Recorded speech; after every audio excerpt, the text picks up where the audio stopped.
Ya, entonces aquí decimos, bien.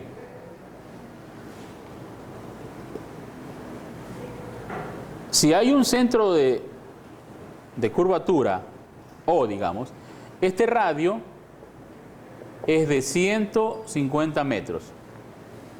Calcule la aceleración lineal en el momento en que la velocidad en el tren alcanza los 50 kilómetros por hora.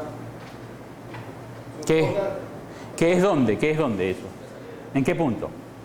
Llamemos punto 1, punto 2. ¿Dónde es eso? Aquí, ¿no? En el punto 2, ¿qué es lo que hay que calcular? La aceleración lineal.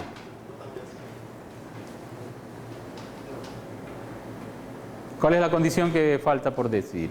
Se suponga que el tren frena uniformemente sobre la curva. ¿Qué quiere decir que el tren frene uniformemente sobre la curva?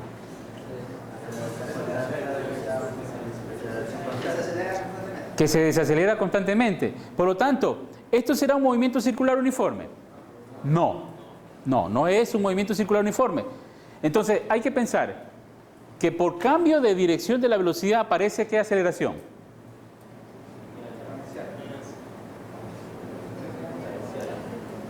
El hecho de cambiar la dirección de la velocidad, ¿qué provoca? La aceleración centrípeta. Y si ese es constante, solamente esa es la única aceleración.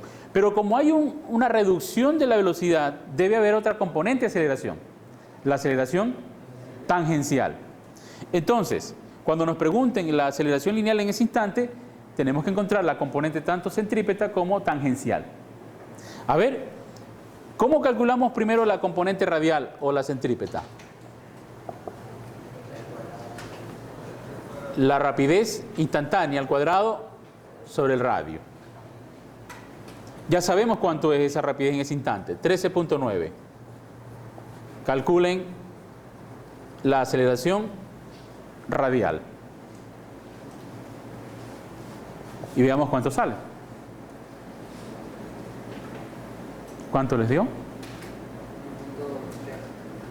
1.29. Vamos a ponerlo 1.3 metros segundo cuadrado. Ahora nos falta la aceleración tangencial. Pero esa aceleración tangencial, fíjese, si yo analizo aquí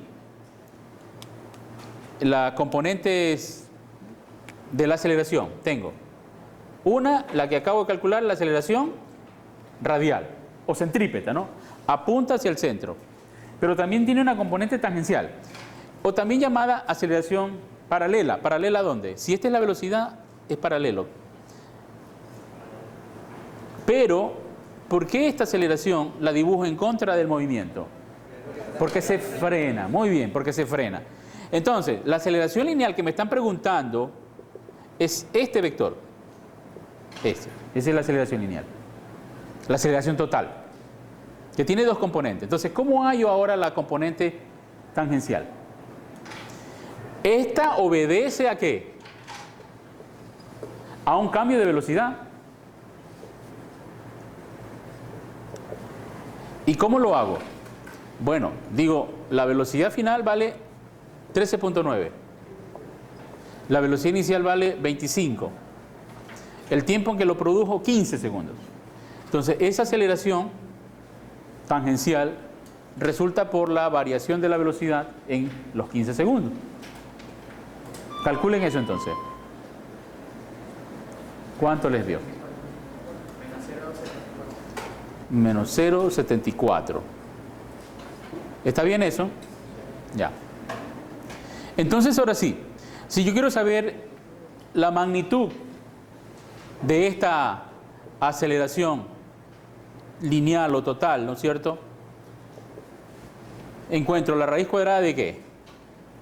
De la aceleración centrípeta, que es esta, ¿no? 1.3 al cuadrado, más 0.74 al cuadrado. 1.49, ya. El signo negativo lo que indica es simplemente opuesto a la dirección de la velocidad. Eso es lo que indica el signo negativo. ¿Ya? Que se está frenando. que lo está desacelerando. Y esa sería la aceleración lineal, su magnitud. Obviamente esto hay que escribir también en coordenadas, y en coordenadas hay que escribir en términos del vector unitario en R y en θ. Preguntas.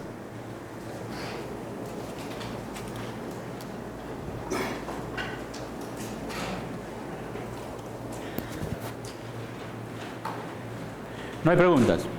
Bueno, entonces, ¿qué es lo que hemos revisado en la clase de hoy? Veamos en el resumen.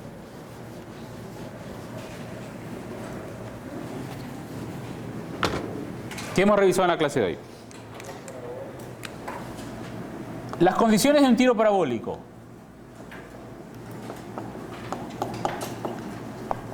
Entonces, veamos, resumamos lo que hicimos.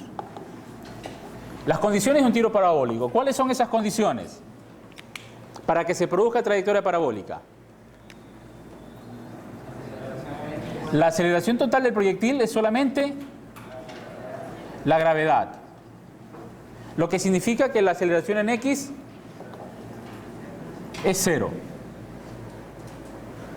Pero, si existiese una aceleración en X, ¿no es cierto?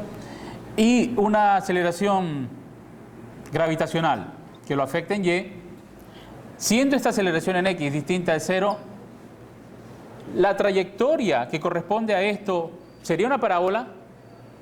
No. Entonces, la trayectoria obviamente dejaría de ser una parábola, ¿no es cierto? Porque hay un componente de aceleración en X que altera esas condiciones. ¿Cuáles son las ecuaciones que intervienen ahí para la cinemática? Para X, por ejemplo, ¿cuáles eran? B sub 0X por T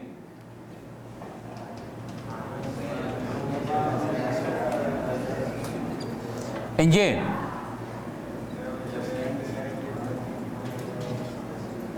Y lo que valga la aceleración en Y. Si vale menos G, qué bien, ¿no? Pero si no, habría que utilizar la aceleración total en Y. Ok. ¿Qué más vimos? Finalmente, que en un movimiento circular uniforme, que significa la rapidez constante, la única aceleración que existe es la aceleración radial o centrípeta, que puede calcularse como b cuadrado sobre r o como ¿qué más? 4 pi cuadrado, periodo cuadrado por el radio. ¿Ya? Pero, si el movimiento es circular uniformemente variado, ¿qué significa? Que además de la aceleración radial, existe una aceleración tangencial.